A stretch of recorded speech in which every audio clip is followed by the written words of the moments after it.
प्रभु यीशु मसीह के मधुर और मीठे नाम से आप सभी को जय मसीह की। आज परमेश्वर के वचन में आप सभी का स्वागत है। परमेश्वर पिता आज अपने वचनों के द्वारा आप सभी को बहुत आयत से आशीष को दे। पिता परमेश्वर आज अपने वचनों के द्वारा आपसे बोले और बातचीत करें। हम यूहन्ना जब 15 अध्याय उसके 16 को जब पढ़ते हैं तो यीशु मसीह इस प्रकार से कहता है, तुमने मुझे नहीं चुना परंतु मैंने तुम्हें चुना है। और इस प्रकार से कहता है, और तुम्हें नियुक्त किया है कि तुम जा करके फल लाओ और तुम्हारा फल बना रहे। तो तुम लिखा है, मेरे नाम से जो कुछ पिता से मांगोगे वो तुम्हें दे। मेरे प्रियो, परमेश्वर हमें अपने वचन के द्वारा क्या बताना चाहता है। इस संसार में बहुत सारे लोग मांगते हैं परमेश्वर से। क्या परमेश्वर सभी को दे देता है? क्या परमेश्वर सभी की प्रार्थना को सुनता है? प्रार्थना सभी की सुनता है, परंतु उत्तर उसको देता है जिसके जीवन में परमेश्वर फल को देखता है, जिसके अंदर परमेश्वर उस प्रेम को देखता है। मेरे प्रियो, परमेश्वर उसके जीवन में प्रत्युत्तर को देता है। इसलिए उसका वचन कहता है, परमेश्वर दुष्टों की प्रार्थना से अपने मुंह को फेरता है, परंतु धर्मियों की प्रार्थना की ओर वो ध्यान धर कर सुनता है। मेरे प्रियो, हम मसीह यीशु में धर्मी बनाए तो गए हैं, हम धार्मिकता को ग्रहण तो कर लिए हैं, लेकिन कई बार हमारे जीवन में वो फल को परमेश्वर देखना चाहता है और कहता है, जाकर तुम फल लाओ। मेरे प्रियो, कहाँ भेज रहा है? इस संसार में हमको भेज रहा है। इस संसार में तुमको फल लाना है। मेरे प्रियो, आज परमेश्वर इस वचन के द्वारा में बताना चाहता है, जो डालियां मुझ में है बता और नहीं फलती है उसको काटता है और आग में झोंक देता है, परंतु जो फलती है उसको छांटता है ताकि वो और फले। यानी कई डालियां ऐसी है जो मसीह यीशु में तो है लेकिन वो फल नहीं ला रही है, परंतु परमेश्वर का वचन कहता है, मैंने तुमको चुना है और तुमको चुन करके नियुक्त किया है कि तुम जा करके इस संसार में क्या करो, फल लेकर आओ। तुम्हारा फल बना रहना चाहिए। तुम जो कुछ भी मुझसे मांगोगे मैं तुम्हारे लिए दूंगा, बोल रहा है परमेश्वर। सब कुछ तुम्हारे लिए करूंगा, लेकिन कब? परमेश्वर चाहता है कि हमारे अंदर वो फल हो। और इसलिए आगे लिखा है, और इन बातों की आज्ञा मैं तुम्हें इसलिए देता हूं कि तुम एक दूसरे से प्रेम रखो।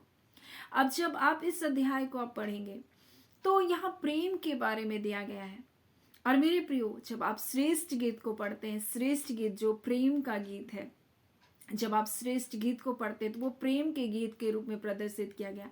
वो परमेश्वर और उसके लोगों के प्रेम के बारे में, मसीह और कलीसिया के प्रेम के बारे में है। और जब आप श्रेष्ठ गीत को पढ़ते हैं तो वो प्रेम के गीत के रूप में जो परमेश्वर का मनुष्य के साथ वो प्रेम के संबंध को दर्शाता है, जो मसीह के साथ उसकी कलीसिया के संबंध को दर्शाता है। और मेरे प्रियो, जब परमेश्वर का वचन हमसे कहता है तुम फल लाओ, तो फल लाने से पहले क्या होता है? एक पौधे में फूल आते हैं। मेरे प्रियो, और परमेश्वर का वचन श्रेष्ठ गीत में इस प्रकार से लिखा है, जब आप 2 अध्याय और उसके 15 में इस प्रकार से पढ़ेंगे, जो छोटी लोमड़ियां दाग की बारियों को बिगाड़ती उनको पकड़ ले, क्योंकि हमारे दाग की बारियों में फूल लगे हैं। मेरे प्रियो, एक फल लाने से पहले, फलने से पहले उसमें फूल होता है, और जब फूल अगर नष्ट हो जाएगा तो फल कदापि नहीं होगा। और यहाँ पर यीशु मसीह कहता है, मैंने तुमको चुना है और तुमको नियुक्त किया और तुम जाकर के फल लाओ। और जब वो फल तुम्हारे जीवन पर बना रहेगा, तुम जो कुछ मांगोगे मैं तुम्हारे लिए करूंगा। आज मेरे प्रियो, यहाँ पर इस बात को बता रहा, और एक वर के गीत है, ये वर का गीत है, यानी एक दूल्हे का गीत है। और दुल्हन कौन है? दुल्हन कलीसिया है। दुल्हन कौन है? परमेश्वर के लोग हैं। और ये इस प्रकार से परमेश्वर आज परिवार से, कलीसिया से परमेश्वर अपने लोगों से बातचीत करना चाहता है। और यहाँ पर यीशु मसीह इस प्रकार से कह रहा है अपनी कलीसिया से, अपने परिवार से, देखो छोटी जो लोमड़ियां हैं वो दाग की बारियों को क्या करती? बिगाड़ती, उनको पकड़ ले। और ये छोटी लोमड़ियां क्या है? ये फूल को क्या करे? नष्ट करे। और जब फूल नष्ट होगा तो फल कदापि नहीं होगा। उसी प्रकार से आज हमारे परिवार में जो छोटी छोटी बातों को हम बहुत बड़ा कर देते हैं, वो हमारे क्या है? हमारे फलों को नष्ट कर देता है। फल को फलने से पहले उस फूल को वो नष्ट कर देता है। मेरे प्रियो, परमेश्वर चाहता है एक मसीह परिवार परमेश्वर के प्रेम से भरपूर हो। और जब आप अपने परिवार में हैं तो आप कदापि ये ना सोचे कि हम अकेले हैं, क्योंकि परमेश्वर का वचन कहता है मैं जगत के अंत तक सदैव तुम्हारे संग रहूंगा। तो आप ये ध्यान रखिए, आपके परिवार में एक सदस्य है जो सर्वशक्तिमान है, जो आपके उठने बैठने को देखता है, आपके लेटने को भली भांति जांचता है। वो आपके संग और साथ है, वो इमैनुअल बनकर हमारे साथ है। तो कई बार हम प्रभु को कहते हैं प्रभु आप हमारे घर में रहिए, आप हमारे संग रहिए, और फिर हम उसकी कद्र भी नहीं करते, हम उसको सम्मान भी नहीं देते, हम कभी उसको धन्यवाद भी नहीं देते। हम सुबह उठते हैं बस अपने ही दिनचर्या में लग जाते हैं। हम सबसे बात करने के लिए हमारे पास बहुत टाइम है, हम फोन में घंटों घंटा बात कर लेते हैं, हम घंटों घंटा मोबाइल देख लेते हैं, हम घूमने चले जाते हैं, लेकिन जो सबसे महत्वपूर्ण है, जो हमारे संग है, हम उसकी कदर नहीं करते। वो हमारा प्रभु यीशु मसीह है, जो पवित्र आत्मा है, जो हमारे संग है। और वो इस प्रकार से कहता है मैं तुझको अनाथ नहीं छोड़ूंगा, मैं तुझे अकेला नहीं छोड़ूंगा। थोड़ी देर बाद संसार मुझको नहीं देखेगा, परंतु तुम मुझे देखोगे, मैं तुम्हारे संग रहूंगा। मेरे प्रियो, वो हमारे संग है, परंतु आज हमारे जीवन में फल क्यों नहीं है मेरे प्रियो? क्योंकि वो जो छोटी छोटी बातें हैं, छोटी छोटी नोक-झोंक है, छोटी बुराइयां हैं, वो हमारे फूल को क्या करती है? नष्ट कर दे रही है, और वो फलवंत होने से क्या कर रही है? रोक रही है। आज कलीसिया में वृद्धि नहीं है, आज परिवार में आशीष नहीं है, परिवार में लड़ाई झगड़े हैं, कला है। क्या कारण है? क्योंकि वो छोटी लोमड़ियां घुस जाती है, और छोटी लोमड़ियां हैं जो अच्छी बाड़े होने पर भी वो क्या करती है? घुस सकती है। कई बार हम मौका देते हैं छोटे छोटे जगहों से उसे प्रवेश करने के लिए। हम क्रोध को अपने अंदर रख करके, हम ईर्ष्या को अपने अंदर रख करके हम उसको अवसर देते हैं कि हमारे परिवारों में कार्य करे। और तब तो अब जब परमेश्वर के वचन को पढ़ेंगे तो नीति वचन में इस प्रकार से लिखा है, झगड़े का आरंभ बांध की एक छोटी सी छेद से होता है।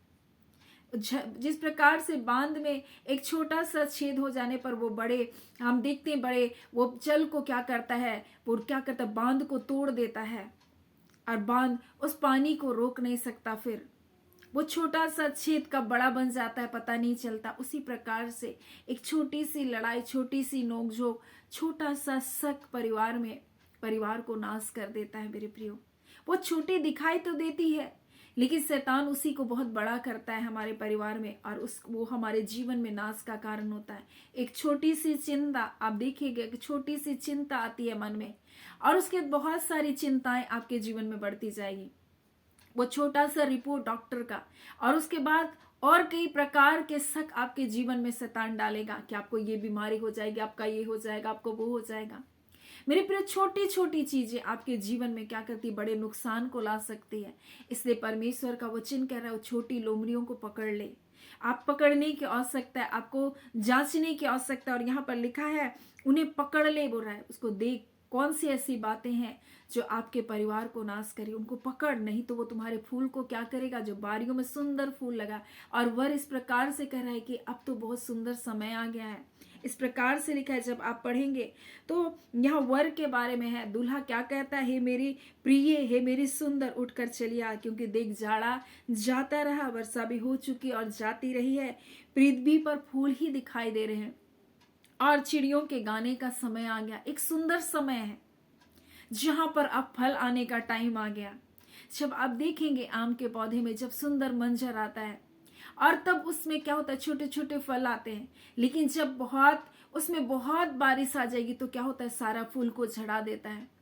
उसी प्रकार से हम देखते हैं कि हमारे जीवन में कुछ ऐसी ऐसी बातों को हम जगह दे देते हैं, और वो आंधी और तूफान के समान हमारे घरों में, हमारे परिवार को क्या करता है? तहस नहस कर देता है, और वो फलने नहीं देता।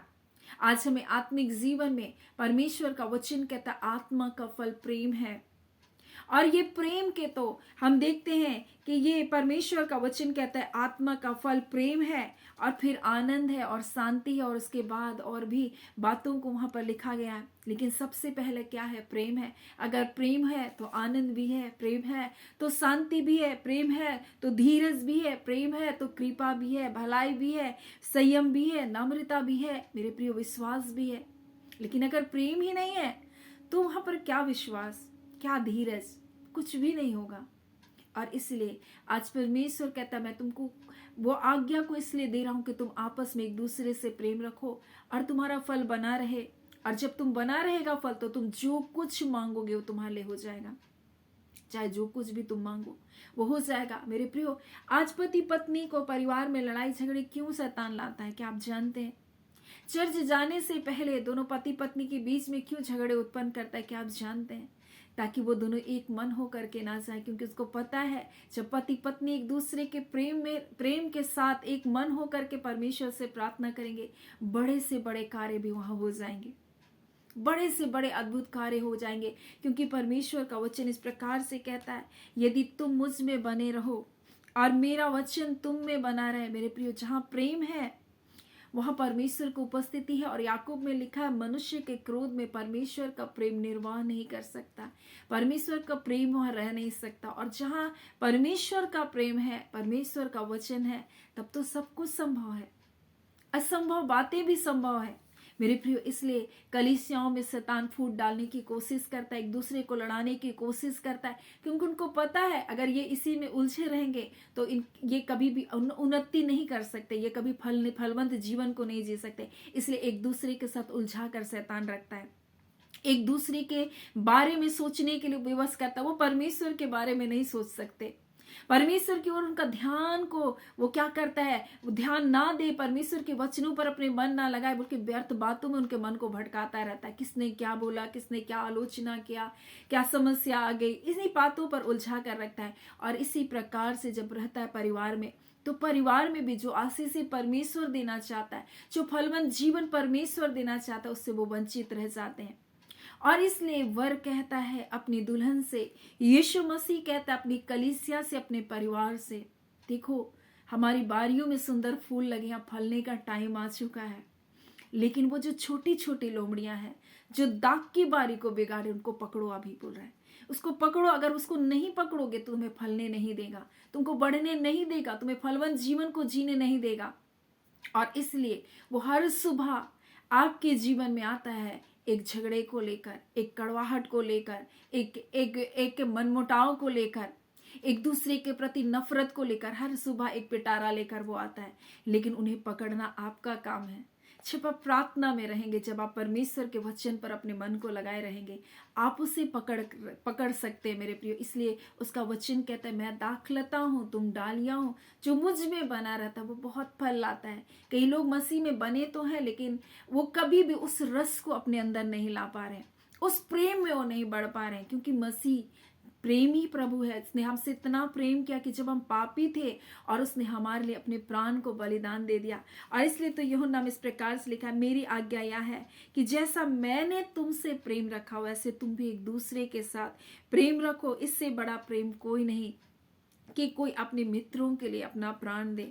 और वो कहता है, मैंने तुम्हारे लिए अपने प्राण को दिया, अपने जान को तुम्हारे लिए दे दिया, इतना प्रेम मैं तुमसे रखता हूँ। तुम्हें भी एक दूसरे से प्रेम रखना चाहिए। परंतु हम जब एक दूसरे से नफरत करते हैं, जब हम कड़वाहट को पालते हैं, तब वो क्या है, फलने से पहले वो फूल क्या हो जाता है, नष्ट हो जाता है। और फूल जब नष्ट होता है तो फिर फल नहीं आ सकता मेरे प्रियो। इसलिए यहाँ पर दूल्हा अपनी दुल्हन से कह रहा है, देखो बहुत फूल लगे हैं, अब फलने का टाइम आ रहा है, लेकिन तुम्हें क्या करना होगा, उन छोटी छोटी लोमड़ियां, वो छोटी छोटी बातें हैं, वो छोटा सा शक, छोटा सा झगड़ा, छोटा सा कड़वाहट, छोटा सा मनमुटाव आपके जीवन में उन बड़ी आशीषों को रोक कर रख सकता है। इसलिए आज अपने जीवन में उन चीजों को पकड़ें, उनको बंध उन सारी भावनाओं को आप कैद करें जो आपको मसीह के पहचान से दूर लेकर जा रही है, जो आपकी पहचान को खराब कर रही है। और उसको आपको क्या करना है, अपने जीवन से उनको क्या करना है, उसको सबको अपने जीवन से कैंसिल करना, उन सब चीजों को अपने जीवन में अपनी पहचान बनने नहीं देना है। और इसलिए तो उसका वचन कहता है, हर एक ऐसी भावनाएं जो मसीह के पहचान के विरुद्ध में उठती है, हम उसका क्या करते हैं, खंडन करते हैं। उसको खंडन करने की आवश्यकता है, उसको अपनी पहचान बनाने की आवश्यकता नहीं है मेरे प्रियो। आज परमेश्वर अपने वचन के द्वारा में बताना चाहता है, अगर हमें फलवंत जीवन को जीना है, और इसलिए परमेश्वर ने हमें चुना और नियुक्त किया और कहा, जा करके फल लेकर आओ। और कहाँ जाना है, संसार में, परिवार में, अपने लोगों के बीच में हमें प्रेम को स्थापित करना है। उन व्यर्थ बातों से अपने आप को दूर रखना है, आज बहुत सारी चीजें कलीसियाओं में शैतान लेकर आता है, लेकिन उनसे परे हम अपने मन को जब परमेश्वर की ओर लगाते हैं, उसमें जब बने रहते, उसके वचनों में जब बने रहते हैं, मेरे प्रिय, हम बहुत फलदायी जीवन को जीते हैं। सो परमेश्वर पिता आज अपने वचन के द्वारा हमसे कहना चाहता है, उन छोटी छोटी लोमड़ियों को पकड़ लो जो तुम्हारी दाग की बारियों को खराब कर रहा है, जो तुम्हारी आशीषों को छीन रहा है। सो परमेश्वर कहता है, जब तुम फल लेकर आओगे और फल बना रहेगा, तुम चाहे जो कुछ भी मांग लो, मैं तुम्हारे लिए करूंगा। इसलिए यीशु मसीह कहता था, बोल तुझे क्या चाहिए, कि तू क्या चाहता है कि मैं तुम्हारे लिए करूं, क्योंकि उसको पता है मैं जो कुछ पिता से मांगूंगा पिता मुझे देगा, क्योंकि वो फल में बना था, वो प्रेम में बना हुआ था। उसने गाली सुनकर किसी को गाली नहीं दिया, उसको थूका गया, उसको अपमानित किया गया, उसको ठट्टे में उड़ाया गया, परंतु फिर भी वो लोगों से प्रेम किया और कहा, पिता इनको क्षमा कर दे, ये नहीं जानते हैं क्या करते हैं। उसने मनुष्य के ऊपर कभी दोष नहीं लगाया, परमेश्वर की बनाई सृष्टि के ऊपर कभी दोष नहीं लगाया। इसलिए आज हम उसके द्वारा निर्दोष पाए गए, क्योंकि उसने हम पर दोष नहीं लगाया। उसने क्रूस पर नहीं कहा, प्रभु इस मनुष्य ने मेरे लिए बुरा किया। उसने मनुष्य जाति के ऊपर दोष नहीं लगाया। इसलिए आज यीशु मसीह के पास जब हम आते हैं, हम उसकी धार्मिकता में आते हैं, हम निर्दोष जीवन को पाते हैं मेरे प्रियो, उसके अनुग्रह के द्वारा, उसकी धार्मिकता के द्वारा। आज हम मसीह की धार्मिकता में तो है, लेकिन क्या हम फल ला रहे हैं? अगर हम फल लाएंगे, वो फल हमारे जीवन में बना रहेगा, तो निश्चय करके आप जो कुछ मांगेंगे परमेश्वर आपके जीवन में करेगा। और मैं निश्चय जानती हूँ परमेश्वर अपने लोगों की प्रार्थनाओं को सुनता है, परमेश्वर अपने लोगों के प्रार्थनाओं का प्रतिफल को देता है। सो परमेश्वर पिता इन वचनों के द्वारा आप सभी के जीवन को बहुत आयत से आशीष को दे। आमीन। हम प्रार्थना करेंगे। धन्यवाद धन्यवाद धन्यवाद देते हैं अब्बा परमेश्वर, हम आपके स्तुति करते मेरे खुदावन परमेश्वर, आपको महिमा को देते हैं खुदावन परमेश्वर। आप अद्भुत हैं, अलौकिक हैं, सामर्थी हैं, पवित्र हैं, जिंदा है परमेश्वर पिता, ना बदलने वाले बादशाह है खुदावन परमेश्वर। और इस घड़ी प्रभु जी आपके प्रिय जनों के लिए परमेश्वर पिता आपके निकटता में आते हैं प्रभु जी। हर एक लोग जो परमेश्वर टूटे मन से आपके पास आए, हर एक लोग जो परमेश्वर प्रभु जी अपनी समस्याओं को लेकर आपके पास आए, हर एक वो लोग जो परमेश्वर प्रभु जी आपके वचनों को सीखने के लिए प्रभु आपके पास आए, हर एक वो लोग जो परमेश्वर प्रभु जी, हाँ पिता परमेश्वर आपके प्रेम में फलवंत जीवन को जीने के लिए आपके पास आए, आज खुदा यीशु के नाम से प्रभु जी हर एक के जीवन में आप कार्य कीजिए। जितने बीमार है यीशु के नाम से चंगाई को पाए, जितनी समस्याओं में, आंधी और तूफान में प्रभु जी आज यीशु के नाम से उनके जीवन से वो आंधी और तूफान थमने पाए। रिबांदा खाला आज जितनी निगेटिविटी की आत्माएं कार्य करिए, शक की आत्माएं कार्य करिए, भ्रम की आत्माएं कार्य करिए, यीशु के नाम से ये सारे बंधन टूटने पाए खुदावन प्रभु। हम प्रार्थना करते हैं प्रभु, शत्रु जितने झूठ और भ्रम में फंसा कर रखा प्रभु जी, हर एक भरमाने वाली आत्माओं के बंधन से ये टूटे और खुदावन परमेश्वर आपके वचन की सत्यता में ये चलने पाए, क्योंकि खुदावन परमेश्वर आपके कोड़े खाने से ये चंगे कर दिए गए। कोई बीमारी इनके शरीरों में नहीं रह सकता प्रभु जी। आज जितने सिम्टम शैतान दिखाकर भयभीत कर रहा है, आज सारे भय लाने वाली दुष्ट की सारी ताकतों को हम यीशु के नाम से बाइंड करते। रिबांदा खाला आपके लोग जयवंत है प्रभु जी, आशीषित है प्रभु जी, आपके कोड़े खाने से चंगे कर दिए गए प्रभु। आपका धन्यवाद खुदावन यीशु, आपने जो मूल्य, जो कीमत को अदा किया प्रभु, उस कीमत के कारण प्रभु जी ये जो आपके लहू से खरीदे गए, हाँ पिता वो जय छुटकारा इनके जीवन का भाग है। ऐ मेरे पिता हम प्रार्थना करते हैं प्रभु जी, जितने वचन के द्वारा प्रभु जी आज परमेश्वर पिता आपके निकटता में है प्रभु जी, आज वचन की सत्यता इनको स्वतंत्र करने पाए और खुदान परमेश्वर ऐसा सामर्थ्य दे प्रभु कि वो जो छोटी छोटी बातें जो इनके आशीषों को चुरा रही है प्रभु जी, उन्हें पकड़ पाए प्रभु जी। और खुदान वो जान सके प्रभु जी कि ये बातें मेरे जीवन में प्रभु शत्रु डाल रहा है, वो गलत वर्ड परमेश्वर पिता जो उनके मुख से शत्रु बुलाता है प्रभु जी, वो गलत चीजें जो अपने लिए प्रभु वो बोलते हैं परमेश्वर पिता, वो गलत बातें परमेश्वर, गंदी चीजें प्रभु जी, गंदी आदतों प्रभु को उन बातों से वो यीशु के नाम से आजाद होने पाए। खुदावन परमेश्वर हम इस घड़ी प्रार्थना करते हैं मेरे बांदा खाला, हाँ मेरे पिता जितने लोग परमेश्वर पिता इस घड़ी अपने परिवार में प्रभु आपको आमंत्रित कर रहे प्रभु। प्यारे यीशु प्रभु जी, आप मेरे परिवार में आइए प्रभु। आज से प्रभु मैं आपके लिए प्रभु जी, हाँ पिता परमेश्वर, आपकी उपस्थिति का महत्व को जानूंगे प्रभु। हाँ पिता परमेश्वर, ऐसा करके आपको आमंत्रित करें। आप कृपा कर प्रभु जी, उनके परिवार में सायरी बांधा खाला, कृपा कर परमेश्वर, उनकी परिस्थितियों को आप बदल दीजिए प्रभु जी। आज आपको पुकार रहे प्रभु जी, आज आपको परमेश्वर प्रभु जी निमंत्रण को दे रहे, कृपा कर प्रभु मेरे परिवार में आइए। हम आपके बगैर कुछ भी नहीं, हमारा परिवार कुछ भी नहीं। हाँ खुदान परमेश्वर प्रभु, जब ऐसा करके प्रभु आपको प्रभु जी पुकारते हैं प्रभु जी, आप उनकी पुकार को सुनकर प्रभु जी आप दया करके प्रभु उनकी स्थितियां परिस्थितियों को बदल दीजिए। मेरे खुदान परमेश्वर, जितने बच्चे प्रभु इन दिनों एग्जाम्स की तैयारी करें, हर एक बच्चा प्रभु जी सर्वोत्तम अंक से प्रभु जी उत्तीर्ण होकर आपकी महिमा का कारण होने पाए। पिता आपके दास दासी प्रभु जी आशीषित होते जाए, और परमेश्वर प्रभु वो सेवकाई में प्रभु आपकी महिमा को प्रभु जी बढ़ाने वाले हो सके। आप सबसे उत्तम परमेश्वर प्रभु जी, हाँ पिता परमेश्वर महान है प्रभु जी, आप ही आदर के योग्य है पिता। आपका धन्यवाद मेरे पिता। हाँ सामर्थ्य पिता परमेश्वर, आपके प्रियजनों को आपके हाथों में सौंपते हैं, एक एक व्यूवर्स, एक एक सब्सक्राइबर फैमिली को आपके हाथों में सौंपते हैं। आपकी सुरक्षा, आपका कल्याण की हम घोषणा करते हैं, आपके जय, आपके छुटकारे की हम घोषणा करते हैं यीशु के नाम से। तमाम हालातों और परिस्थितियों के ऊपर ये जय को पाने पाए। जितने टूटे परिवार हैं या गलत एडिक्शन में परिवार के सदस्य हैं, हाँ पिता गंदी आदतों में परमेश्वर, हर प्रकार के परमेश्वर गलत संबंधों में, यीशु के नाम से सारे बंधन टूटने पाए और परिवार आजादी की घोषणा करते तेरी बांधा खाला। शैतान की सारी योजना परिवारों से विफल हो रही है। हर प्रकार के गलत बंधनों में बंधे प्रभु, अंधकार की शक्तियों में प्रभु वो यीशु के नाम से आजाद किए जा रहे प्रभु। आपके दूत प्रभु उन बंधनों से आजाद कर रहे हैं यीशु के नाम के द्वारा। मसीह यीशु आपके नाम के द्वारा जय है। स्वर्ग और पृथ्वी में कोई दूसरा नाम नहीं दिया गया जिसके द्वारा मनुष्य उद्धार को पा सके। हाँ पिता परमेश्वर, यीशु ही नाम है प्रभु जी जो उद्धार को देता है प्रभु। आज यीशु के नाम के द्वारा प्रभु जी ये पापों के बंधनों से छूट जाए प्रभु जी, अंधकार की शक्तियों के चुंगल से निकल बाहर हो, हर प्रकार के एडिक्शन से बाहर निकल रहे प्रभु जी आपके लोग। आपका धन्यवाद पिता।